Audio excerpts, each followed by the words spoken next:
السلام علیکم ورحمۃ اللہ وبرکاتہ۔ نحمد و نصلی علی رسول الکریم، اما بعد۔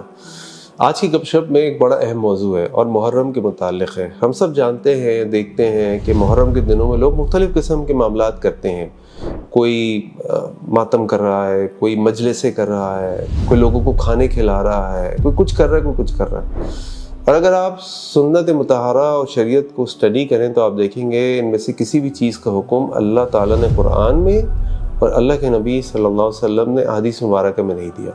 یہاں تک کہ جو بحثیں بھی ہم کرتے ہیں نا کہ فلاں یہ تھا، فلاں یہ تھا، اس نے یہ کر دیا، اس نے یہ کر دیا، اس کی وجہ سے شہادت حسین ہو گئی، یہ ہو گئی، یہ بھی سب وہ باتیں ہیں کہ جن کے بارے میں ہم تاریخ میں پڑھتے سنتے ہیں، لیکن جو اصول ہے قرآن کا وہ تو یہ ہے تلک امۃ قد خلت لہا ما کسبت ولکم ما کسبتم، کہ وہ ایک امت تھی جو گزر گئی، ان سے ان کے متعلق سوال کیا جائے گا، تم سے تمہارے متعلق سوال کیا جائے گا۔ لیکن وہ کام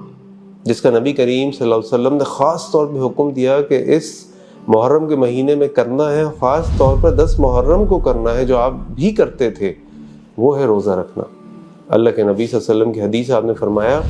افضل الصیام بعد رمضان شہر اللہ المحرم، رمضان کے مہینے کے بعد جو افضل ترین روزے ہیں وہ اللہ کے مہینے محرم کے ہیں۔ تو 10 محرم کو خاص طور پہ روزہ رکھنا تو بہت ضروری ہے۔ نبی کریم صلی اللہ علیہ وسلم 10 محرم کا روزہ لازمی رکھتے تھے اور صحابہ کو بھی اس کی تلقین کرتے تھے، بلکہ آپ نے یہ بھی فرمایا کہ میں اللہ تعالیٰ سے یہ امید کرتا ہوں کہ جو 10 محرم کا روزہ رکھے گا اللہ تعالیٰ اس کے پچھلے 1 سال کے گناہوں کو معاف کر دیں گے۔ اور یہ روزہ اتنا اہم ہے کہ صحابہ کرام بھی ایک دوسرے کو حکم دیتے تھے، تاکید کرتے تھے، دیکھو 10 محرم کا روزہ ضرور رکھنا، یہ فرض نہیں ہے لیکن اس کی بڑی فضیلت ہے۔ یہاں تک کہ سلف صالحین میں سے ایک بہت بڑے عالم امام شہاب الزہری رحمہ اللہ جب سفر پر جاتے تھے اور اس دن 10 محرم کا دن ہوتا تھا تو بھی روزہ رکھتے تھے۔ ان سے کہا گیا کہ امام صاحب آپ تو سفر میں روزہ نہیں رکھتے تھے، رمضان کا مہینہ ہو، آپ سفر میں ہو، آپ روزہ کی قضا کر لیتے تھے، تو آپ 10 محرم عاشورہ کا روزہ سفر میں بھی رکھتے ہیں۔ آپ نے فرمایا دیکھو رمضان کے روزوں کی قضا تو پورا سال کر سکتے ہیں، اگلے سال شعبان تک کر سکتے ہیں، لیکن جو 10 محرم کا روزہ ہے وہ تو 10 محرم کو ہی ہے نا، تو اس روزے کو نہیں چھوڑنا،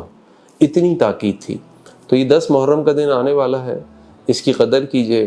اس کو ضائع نہ کیجئے، یہ ہمارے 1 سال کے گناہوں کا کفارہ بن سکتا ہے۔ یہ اللہ کے نبی صلی اللہ علیہ وسلم کی ایک متواتر سنت ہے اور صحابہ اور سلف صالحین بھی اس کی بڑی تاکید کرتے تھے۔ اللہ تعالیٰ سے دعا ہے کہ اللہ تعالیٰ ہمیں اس محرم کے مہینے میں جو اللہ کا مہینہ ہے، حرمت والا مہینہ ہے، زیادہ سے زیادہ روزے رکھنے کی توفیق عطا فرمائے اور خاص طور پہ